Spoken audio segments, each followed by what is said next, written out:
Hello everybody, welcome to Cat Scratch Farms. My name is Tammy Turner and my family and I am on a small dairy goat farm in Grady, Alabama. I have been making soap with goat milk for a little over 2 years now, and we absolutely love the goat milk soap. Today what I'm doing is I'm just going to do a little tutorial on how to make Castile soap. I'm going to be making more videos along the way of the different soaps that I make with different colors, the swirls, the techniques.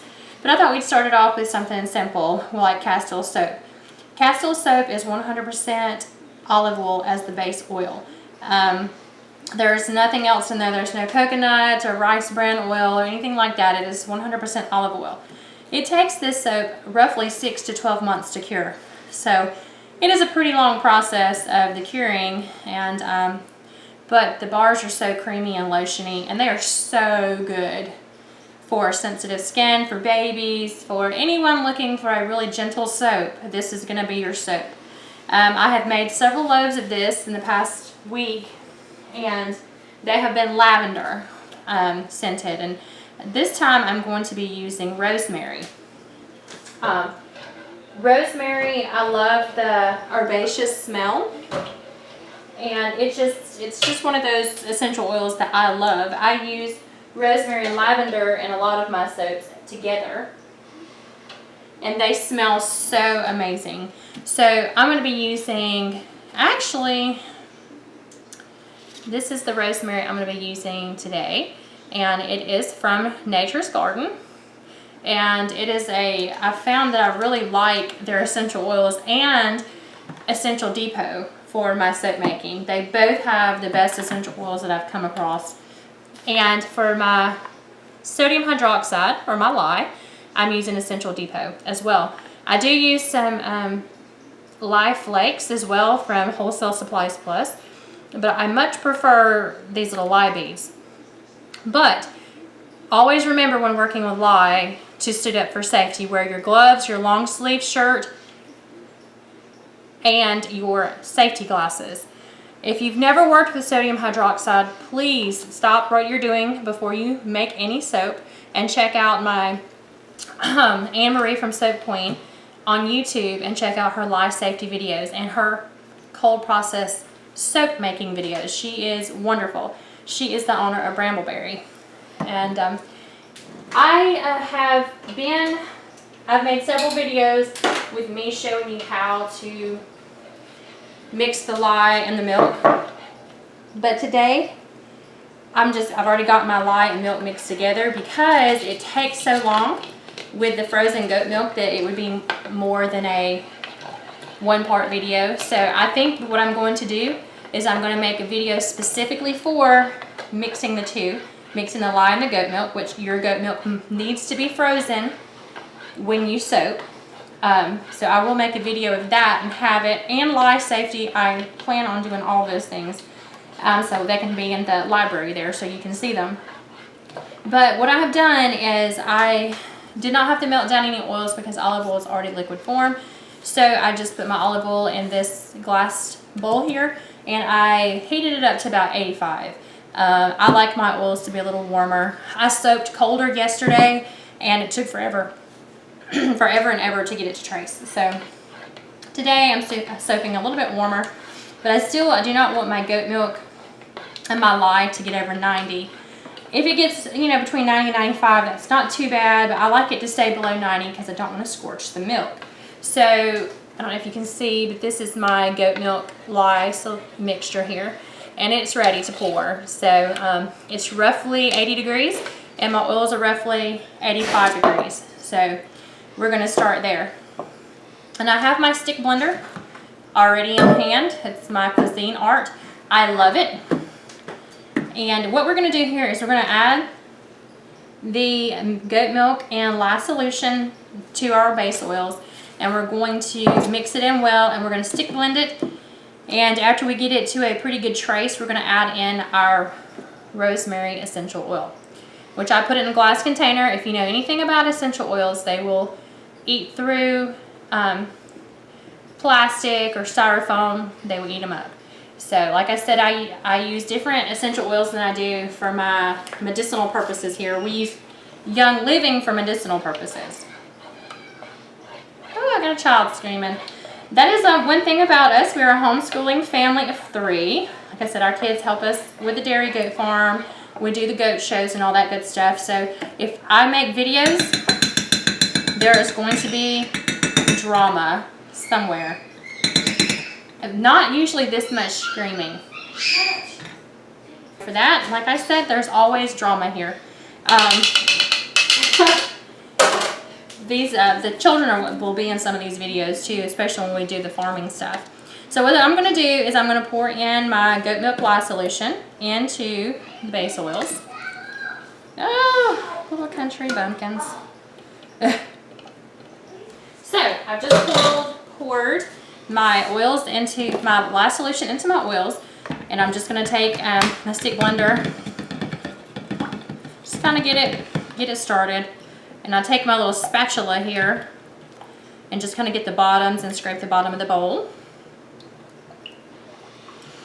And I'm actually not going to turn my stick blender on high to start with.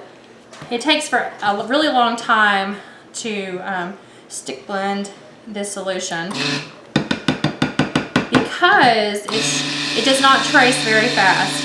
It takes a while to get it to a nice steady trace.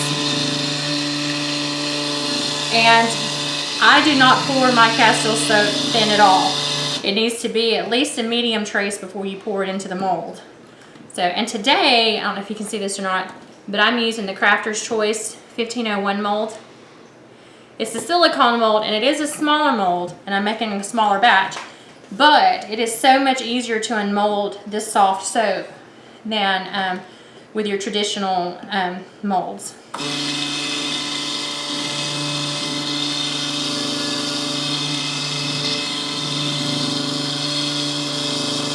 And you can see whenever it goes through emulsion, that basically means that your oils and your lye solution is mixed completely, and it's very thin. A lot of times when we make colors in our soaps where we can swirl, we will get it just past emulsion, and then we'll add our colors, and I will whisk mine in a lot of the time, and then pour my my essential oil or fragrance oil in, and then stick blend it. You do need to stick blend it a little bit or be very good with a whisk because you need to get those colors mixed in well, but you also need to get your fragrance mixed in so you don't get fragrance rivers going there.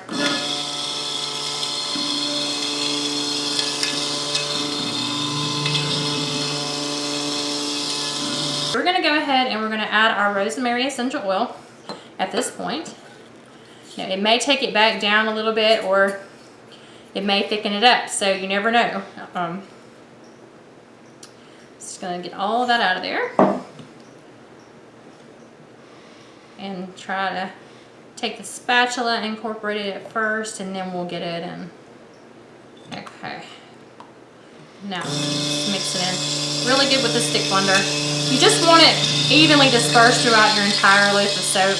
You don't want to have a big river full of essential oil in one spot, because it will make nice little spaces on your soap that are not very appealing.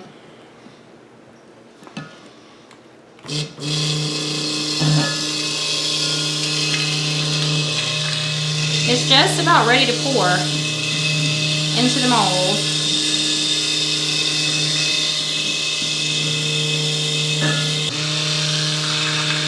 This is just about where I want to pour it. It's almost to the consistency of banana pudding, the one that I make. So we'll see. You hear that sound? That means you just glurped in a huge thing of air.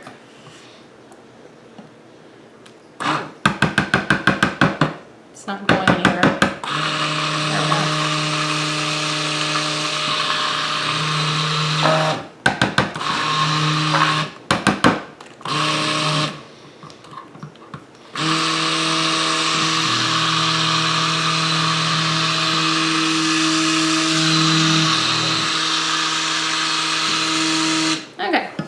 Go ahead and pour this. It could probably stand to be a little thicker, but it's not terribly thin, so And me sitting here cleaning off the stick blender, it'll get a little thicker. And you can smell that rosemary. It's very nicely incorporated in there. It's been incorporating for about 10 minutes, it feels like. So we just like to scrape because we're trying to get every bit of soap off that we possibly can here.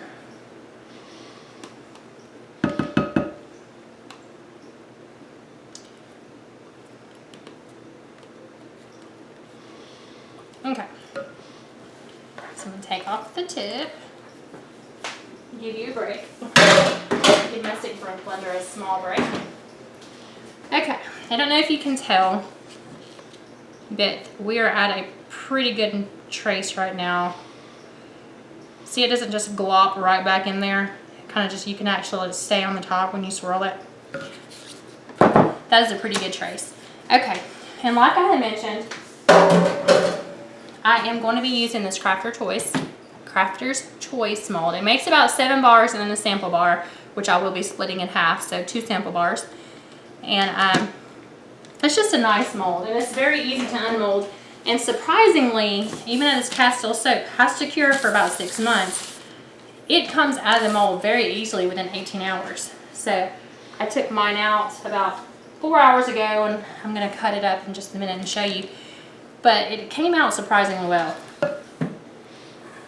Okay, so this is our version of goat milk Castile soap with rosemary. And like I said, they will not be available for 6 to 12 months. We'll try them out in 6 months and see what exactly is happening there.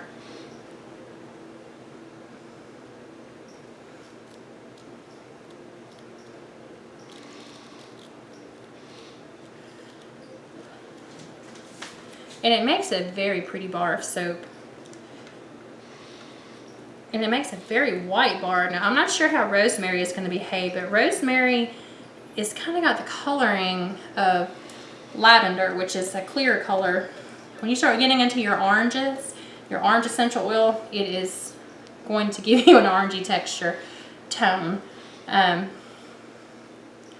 lot of people don't know that your citrus oils are not technically essential oils since you're getting them from the rind, but they're very good medicinally.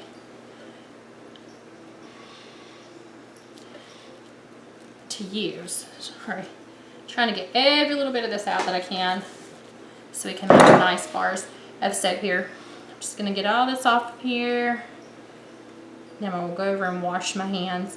Actually, a Castile soap made with lavender essential oil. And it is a, just makes such a creamy bar.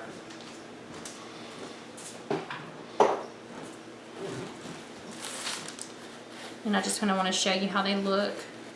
Okay. This is my bud cutter. We got it from Bud's Wood Shop. And he is on Etsy. And this is the best soap cutter I've used. And it is so convenient.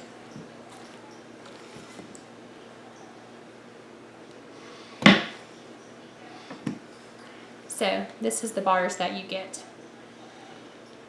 Now on all of our soap, we trim off the edges. We bevel all the edges after it sits for a while. But even picking them up, they're not done, of course. They will, like I said, it takes a long time to cure. But they feel so lotiony already. And it's just a pretty creamy white color. You can thank the goat milk for that, I believe. If you don't use goat milk and you just use water and lye, sodium hydroxide, you're still going to get a white color. Keep going the wrong way with this thing.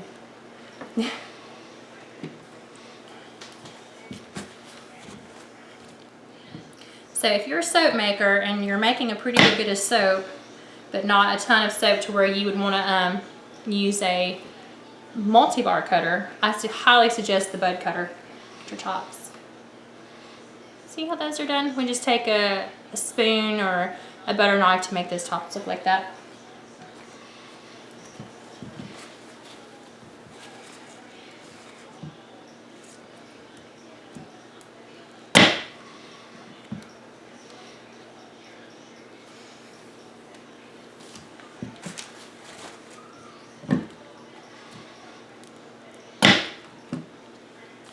All right, one more bar and then we'll grab a sample bar out of this too. It's really fun to watch people cut soap whenever they have different colors and different patterns. So I always stay on a video until I see them cut the soap. So, okay. It may not be ready to texture yet, but then again it may. So let's see. We're going to take this handy dandy, really high-tech piece of equipment here, also known as a spoon, and try to texture the top here. You just go in from the side and pull up. That's all you do for this type of texture. And it may not work. I may have to let this soap sit. It looks like I am. It's just a little too thin. But what all you're going to do when you're texturing this soap is stick your spoon into the side and pull up. And when it's a little bit thicker, it's going to stay there.